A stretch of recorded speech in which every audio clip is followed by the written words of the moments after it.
25 ವರ್ಷಗಳಿಂದ ಬ್ರಿಟಿಷರು ಭಾರತ ಬಿಟ್ಟು ಹೋಗುವಾಗ ಅವರಿಗೆ ತೀವ್ರ ಕಳವಳ ಇತ್ತಂತೆ. ಇವ್ರನ್ನ ಬಿಟ್ಟು ಹೋಗ್ತಿದ್ದೀವಿ, ಇವ್ರು ಹೆಂಗೆ ಆಳ್ಕತಾರೋ ಏನೋ, ಇವ್ರಿಗೆ ತಮ್ಮಂತ ಆಳ್ಕೊಳಕ್ಕೆ ಬರುತ್ತಿಲ್ವೋ ಏನೋ. 75ನೇ ವರ್ಷದಲ್ಲಿ ಇಂಗ್ಲೆಂಡಿನೊಬ್ಬ ಭಾರತೀಯ ಕೂತ್ಕೊಂಡು ಆಳ್ತಿದ್ದಾನಲ್ಲಿ.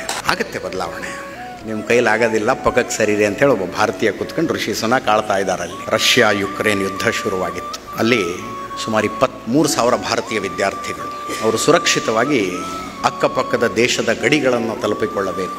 ಅವರಿಗೆ ಮಾಹಿತಿ ಹೋಯಿತು, ಕೈಯಲ್ಲಿ ತ್ರಿವರ್ಣ ಧ್ವಜ ಹಿಡ್ಕೊಂಡು ಹೊರಡಿ, ನಿಮಗೇನು ತೊಂದರೆ ಆಗೋದಿಲ್ಲ. ಅದು ಹೆಂಗು ಅಂದರೆ ಅಪರಿಚಿತ ದೇಶದಲ್ಲಿ, ಪರಕೀಯ ದೇಶದಲ್ಲಿ ಪಾಪ ಭಾರತೀಯ ವಿದ್ಯಾರ್ಥಿಗಳು ತ್ರಿವರ್ಣ ಧ್ವಜ ಯಾಕೆ ಇಟ್ಕೊಂಡಿರ್ತಾರೆ? ಒಂದು ಬಟ್ಟೆ ಮೇಲೆ ಬರ್ಕೊಂಡ್ರು. ಈ ಏರ್ ಸ್ಟ್ರೈಕ್ ಆಗುತ್ತೆ ಅನ್ನೋ ಕಾರಣಕ್ಕೆ ಬಸ್ ಹತ್ತಿ ಬಸ್ಸಿನ ಮೇಲ್ಗಡೆ ಛಾವಣಿ ಮೇಲೆ ಬರೋದ್ರಂಥವ್ರು, ಕೈಗೆ ಸಿಕ್ಕ ಕೇಸರಿ ಬಿಳಿ ಹಸಿರನ್ನು ಬರೋದು, ಮೊದಲೇ ಚಕ್ರ ತೆಗೆದು ಆಕಾಶದಿಂದನೂ ಕಾಣಿಸ್ಲಿ ತ್ರಿವರ್ಣ ಧ್ವಜ ಅಂತ. ಅಲ್ಲಿಂದ ಬಂದಂಥ ಹುಡುಗ ಒಬ್ಬ ಹೇಳ್ತಿದ್ದ, ನಮ್ಮ ಧ್ವಜ ನೋಡಿದ್ಮೇಲೆ ಒಬ್ಬರು ನಿಲ್ಲಿಸಲಿಲ್ಲ ಸರ್. ಯಾವಾಗ ಭಾರತದ ಧ್ವಜ ಇದ್ದಂಥವ್ರು ಸುರಕ್ಷಿತವಾಗಿ ಹೊರಗಡೆ ಹೋಗ್ತಿದ್ದಾರೆ ಅಂತ ಆಯ್ತಲ್ಲ, ಅನೇಕ ದೇಶಗಳವ್ರು ಬಂದು can we have your flag please ಅಂದ್ರಂತೆ.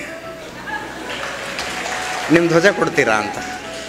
ಅಲ್ಲಿನ ಅನುಭವವನ್ನು ವಿದ್ಯಾರ್ಥಿ ಒಬ್ಬ ಹಂಚ್ಕೊಂಡಿದ್ದು ನನಗೆ. ಹೆಂಗಾಗತ್ತೆ ಕೇಳಿಸಿಕೊಳ್ತಾ ಇದ್ದರೆ? ಅವರ್ ಟೈಮ್ ಹ್ಯಾಸ್ ಕಮ್ ಅನ್ನಿಸೋದಿಲ್ವಾ? ನಮ್ಮ ಸಮಯ ಬಂದಿದೆ.